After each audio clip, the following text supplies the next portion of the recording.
ಇಂದಿನಿಂದ ವಿಜಯಪುರ ಜಿಲ್ಲೆಯಾದ್ಯಂತ locked houses beet system ಅನ್ನುವಂತ ಒಂದು ತಂತ್ರಜ್ಞಾನ ಆಧಾರಿತ ಗಸ್ತು ವ್ಯವಸ್ಥೆಯನ್ನ ನಾವು ಜಾರಿಗೆ ತರ್ತಾ ಇದ್ದೀವಿ. ಜನರು ಸಾಕಷ್ಟು ಸಾರಿ ತಮ್ಮ ಮನೆಗಳಿಗೆ ಬೀಗ ಹಾಕಿ ಬೇರೆ ಬೇರೆ ಕಾರಣಾಂತರಗಳಿಂದ ಊರನ್ನ ಬಿಟ್ಟು ಬೇರೆ ಕಡೆ ಹೋಗ್ತಾ ಇರ್ತಾರೆ. ಆ ಸಂದರ್ಭಗಳಲ್ಲಿ ಅವರ ಮನೆ ಕಳ್ಳತನ ಆಗಿ ಅವರಿಗೆ ಆರ್ಥಿಕವಾದಂತ ಹೊರೆ ಆಗಿರುವಂತಹ ಸಾಕಷ್ಟು ಸಮಸ್ಯೆಗಳನ್ನ ನಾವು ನೋಡಿದೀವಿ. ಆ ಕಳ್ಳತನವನ್ನ ತಡೆಗಟ್ಟುವುದಕ್ಕೋಸ್ಕರ ಲಾಕ್ಡ್ ಹೌಸಸ್ ಬೀಟ್ ಸಿಸ್ಟಮ್ ಅನ್ನುವಂತ ಒಂದು ಉಪಕ್ರಮವನ್ನ ವಿಜಯಪುರ ಜಿಲ್ಲಾದ್ಯಂತ ಇವತ್ತಿನಿಂದ ನಾವು ಜಾರಿಗೆ ತರ್ತಾ ಇದ್ದೀವಿ. ಇದರಲ್ಲಿ ನಾಗರಿಕರು ಮಾಡಬೇಕಾಗಿದ್ದು ಏನು ಅಂತಂದ್ರೆ, ಈ ಪ್ಯಾಂಪ್ಲೆಟ್ ಅಲ್ಲಿ ನಾವು ಈಗಾಗಲೇ QR ಕೋಡ್ ಅನ್ನು ಕೊಟ್ಟಿದ್ದೀವಿ, ಮತ್ತೆ ನಮ್ಮ ಕಂಟ್ರೋಲ್ ರೂಮ್ ಅಲ್ಲಿ ಇರುವಂತಹ ಒಂದು ವಾಟ್ಸ್ಆಪ್ ನಂಬರ್ ಅನ್ನು ಕೂಡ ಕೊಟ್ಟಿದ್ದೀವಿ.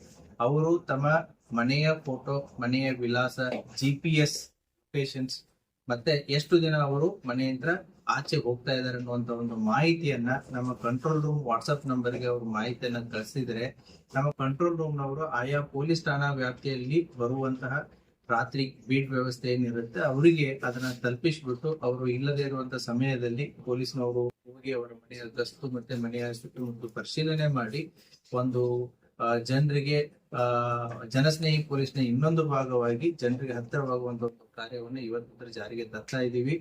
ತಾವು ಮಾಧ್ಯಮದವರು ಈ ಉಪಕ್ರಮ, ಈ ಕಾರ್ಯಕ್ರಮದ ಬಗ್ಗೆ ಹೆಚ್ಚಿನ ಒಂದು ಜಾಗೃತಿಯನ್ನ, ಅವೇರ್ನೆಸ್ ಅನ್ನ ಸಾರ್ವಜನಿಕರಿಗೆ ತಿಳಿಪಡಿಸಿ ಸಾರ್ವಜನಿಕರು ಹೆಚ್ಚಾಗಿ ಇದನ್ನ ಬಳಸ್ಕೊಂಡಲ್ಲಿ ಪೊಲೀಸ್ ಇಲಾಖೆ ಅವರ ಸುರಕ್ಷತೆಯನ್ನ, ಭದ್ರತೆಯನ್ನ ಕಾಪಾಡುವುದರಲ್ಲಿ ನಮಗೆ ಸಹಕಾರಿಯಾಗುತ್ತೆ.